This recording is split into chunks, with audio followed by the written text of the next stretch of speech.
مولا علی علیہ السلام جب کسی بھی جنگ میں جاتے تھے تو اپنا تعارف علی ابن ابی طالب سے کرواتے تھے.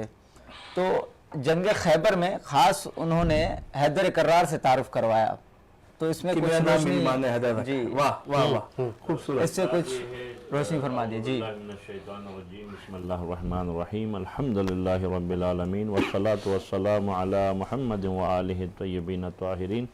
معزز سامعین و مومنین اور دیگر ہمارے جو ہے سننے والے اور ہماری ٹیم اور جتنے بھی مہمانان گرامی ہیں، ساجد بھائی، بلال بھائی، باسط بھائی، ان تمام کو السلام علیکم. یہ ہماری خوش نصیبی ہے، ہم رسول اللہ کے اس فرمان پہ عمل کر رہے ہیں جس میں آپ نے فرمایا اپنی مجلسوں کو زینت دو ذکر علی ابن ابی طالب سے، کہ جنگ خیبر میں دراصل یہ مد مقابل مرحب آیا. ایسا ہی اور ظاہر ہے وہ عرب کا ایک دستور ہے، جنگوں میں جب کوئی سورما آتا ہے تو وہ اپنا تعارف کراتا ہے.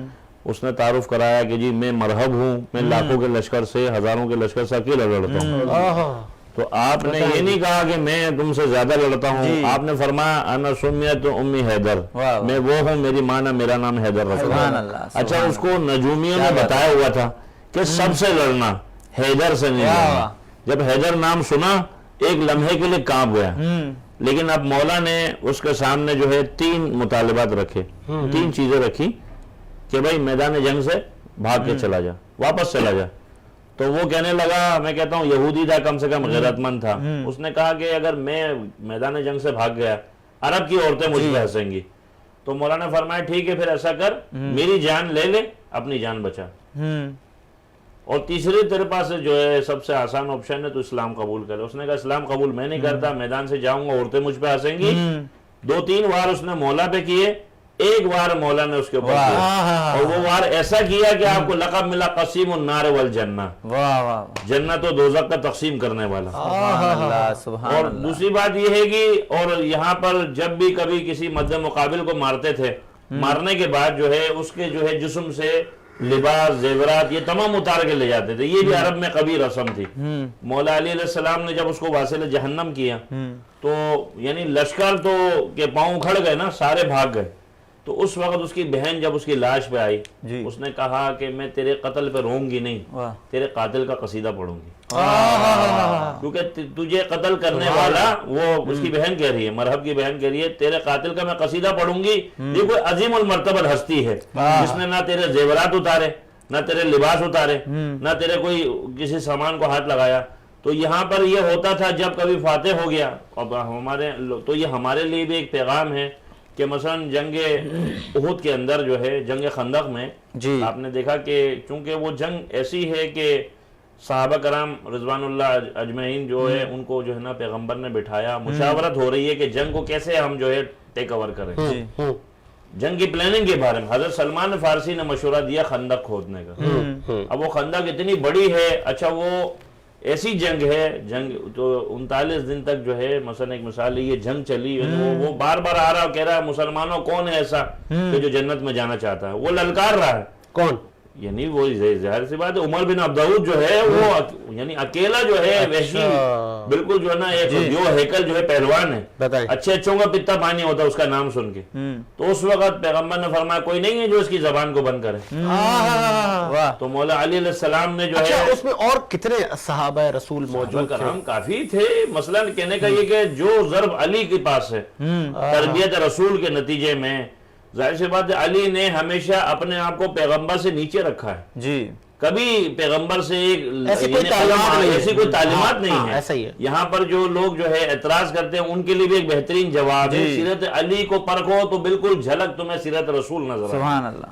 علی نے ہمیشہ جو ہے اس چیز کو جو ہے فالو کیا ہے. اور ظاہر ہے اب جو ہے اس کو جب واصل جہنم کیا تو میں چاہوں گا وہیں سے کنٹینیو کریں کہ نبی کریم صلی اللہ علیہ وسلم نے کہا کہ ان کا کوئی اس کی زبان بند کرے. کہنے کا مقصد ہے کہ آپ جب میدان جنگ میں گئے اور میدان جنگ میں جب آپ نے عمر بن عبدالعود کے اوپر جب قابو پا لیا تو کہتے ہیں اس نے گستاخی کری. جب اس نے گستاخی کری تو آپ اس کی یعنی اوپر سے اتر گئے. تو لوگوں نے بعد میں پوچھا یا علی جب دشمن کو قابو کر لیا تھا تو چھوڑا کیوں؟ کہا میری جنگ اللہ کے لیے تھی.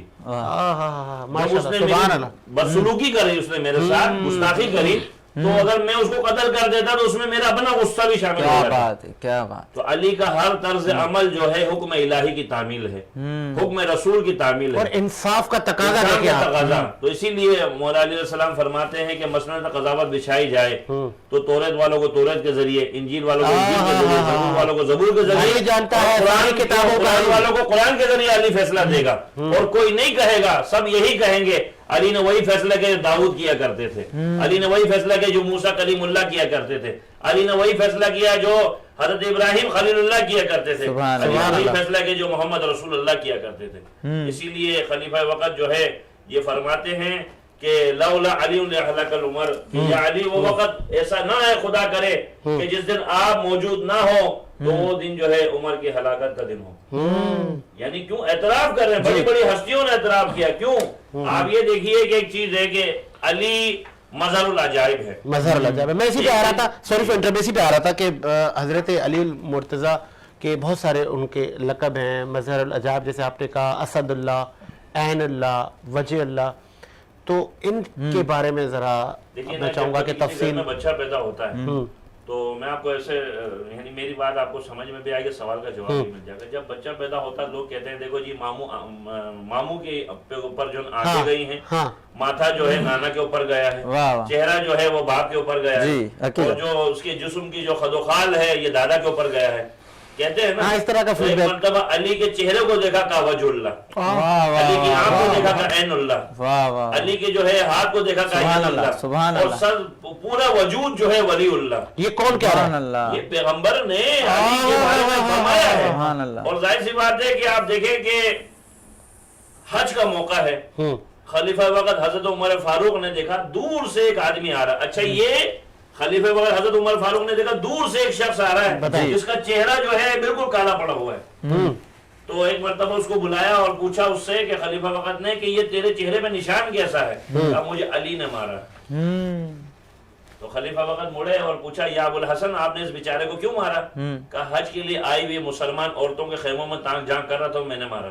واہ. تو خلیفہ سبحان وقت اللہ. مڑے اور کہا میں کیا کروں، عین اللہ نے تجھے دیکھا، ید اللہ نے تجھے سزا دی. ہاں ہاں ہاں، سبحان اللہ، سبحان اللہ. یعنی علی کی ہستی جو ہے، یعنی آپ نہج البلاغہ کو پڑھیں تو نہج البلاغہ کو جب انسان پڑھتا ہے، یعنی ایک مثلا ایک مثال ہے، ایک یہودی جو ہے عالم نے جو ہے کہ ایک عیسائی عالم کے پاس جو ہے ایک مسلمان مولانا صاحب نے دیکھا اس کے پاس قرآن ہے. تو مولانا صاحب کو تو 11,000 وولٹ کا جھٹکا لگا، بھائی دین کے چاچے مامے ہمیں اور قرآن تمہارے پاس ہے. تو وہ طنز کر رہا ہے کہ تم نے قرآن کو رکھا ہے صرف تعویذ کے لیے، دم درود کے لیے، مردے بخشوانے کے لیے، برکت کے لیے، اس سے آگے تم نے استفادہ نہیں کیا. ہم اسی پہ عمل کر کے ہم چاند تک پہنچ گئے. یعنی وہ زمانے میں معزز سے مسلمان ہو کر ہم خوار و تارک قرآن ہو گئے.